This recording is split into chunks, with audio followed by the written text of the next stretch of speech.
kan saya tinggal di Seattle ya. Dan seperti kita tahu, COVID-19 itu waktu pertama kali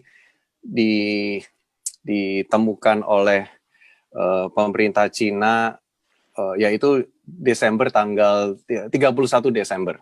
Jadi malam tahun baru, pemerintah Cina mengumumkan ada satu grup cluster orang yang sakit di Wuhan, Cina. Nah, itu penyakit baru gitu ya, virus yang baru, outbreaks.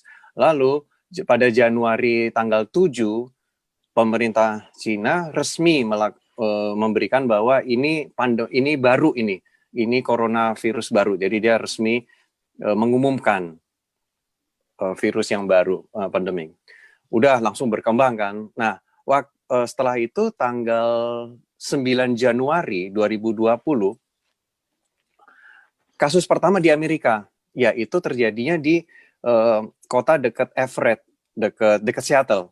Jadi itu Snohomish County, dekat Seattle, kira-kira mungkin 45 menit dari Seattle ya, downtown. Itu ada seseorang umur 35 tahun, dia mengalami batuk dan demam yang tinggi selama beberapa hari, kalau nggak salah 4 hari.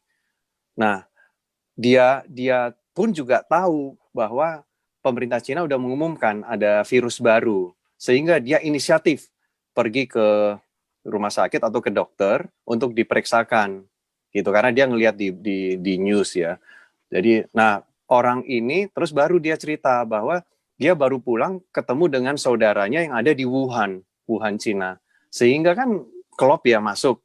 Nah itu lalu dokter di rumah sakit itu menganalisa, udah akhirnya jadi ketahuan, orang itu langsung diisolasi.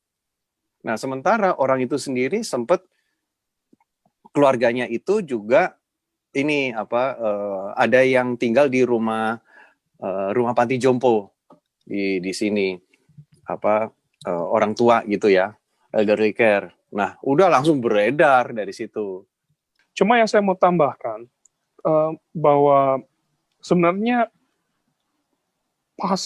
virus yang aslinya persisnya itu apakah hanya dari Wuhan saja, itu belum tentu. Masih belum tentu ya?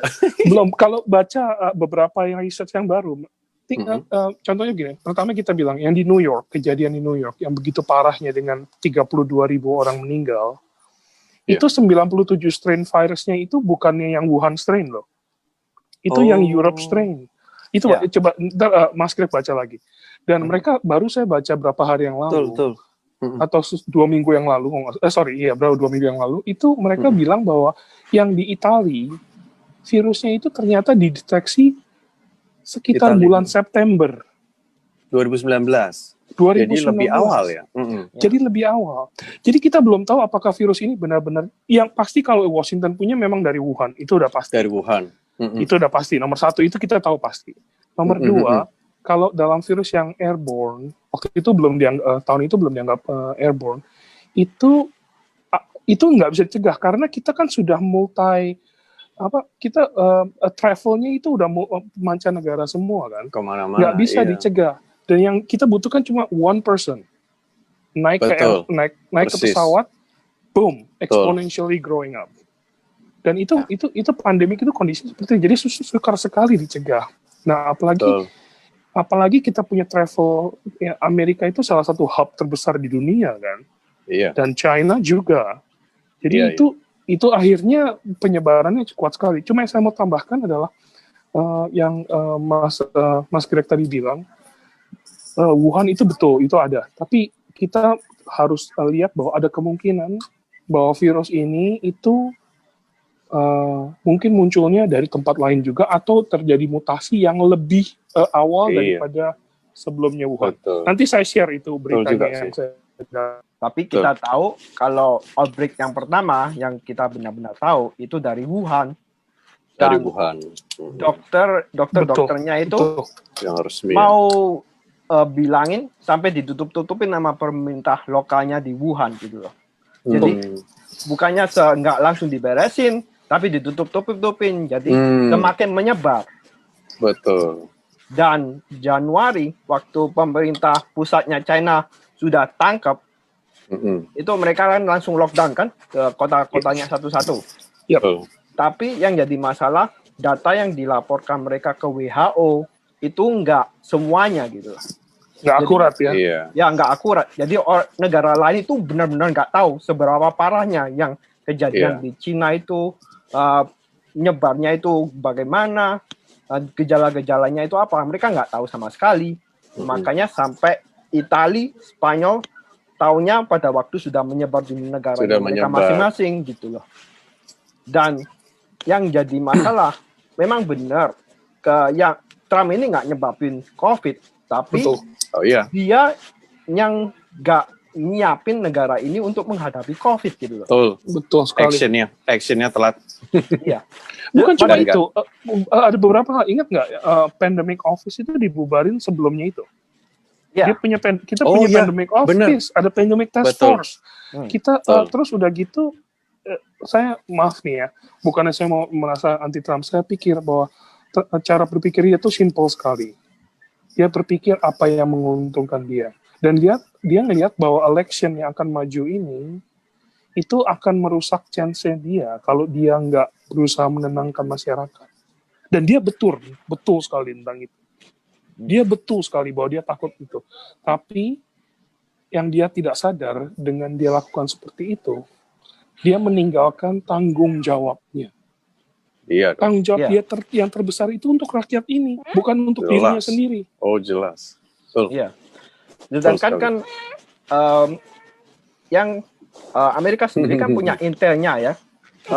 Pada waktu saya ada dari NPR itu mereka udah beritain kalau tanggal 23 dan 28 Januari Trump itu udah di briefing kalau seberapa parahnya ini di China gitu loh. Mereka kan ada datanya sendiri. Makanya pada waktu awal Februari dia kan sampai pernah bilang China ban juga kan. Tapi itu nggak sepenuhnya, dia kan gembar-gembor nih. Aku udah ban semua dari China, penerbangan dari China aku ban. Tapi itu nggak semuanya benar. Benar, penerbangan langsungnya di ban. Tapi kalau kayak US citizen, green card holder, dikasih izin, tetap dikasih atau izin. Yang punya visa ke Amerika, itu tetap bisa ke Amerika lewat negara lain. Dan waktu sampai di sini, mereka itu nggak ada proses karantina, nggak ada proses dites. Jadi sama aja bohong gitu loh. Betul. Dan kata ahli-ahli yang bilang, apa yang Trump lakukan di ban China ini, itu cuma menunda waktunya 2 minggu. Dan 2 minggu itu sama dia disia-siain gitu loh. Nggak disiapin, nggak berusaha menyiapin untuk stok PPE, nggak berusaha nyiapin untuk stok ventilator, nggak berusaha nyiapin untuk sistem-sistemnya biar bagaimana kalau misalnya ada orang yang kena, itu harus apa, harus tes apa, harus dikarantina, harus prosesnya itu nggak ada sama sekali. Betul sekali. Mas Robert, itu yang mana Mas Robert yang katakan itu tepat sekali. Ini yang saya bilang, kenapa saya selalu nulis tentang massive failure in the leadership. Ini orang, I'm sorry, ini orang nggak layak jadi community organizer. Jangankan jadi presiden, community, dia businessman layak. Dia businessman layak. No, enggak juga. Oke, silakan terusin. Orang licik itu bisa jadi businessman. Bukan yang bagus, tapi memang bisa. Tapi untuk community organizer dia tuh nggak layak sama sekali. Nggak bisa.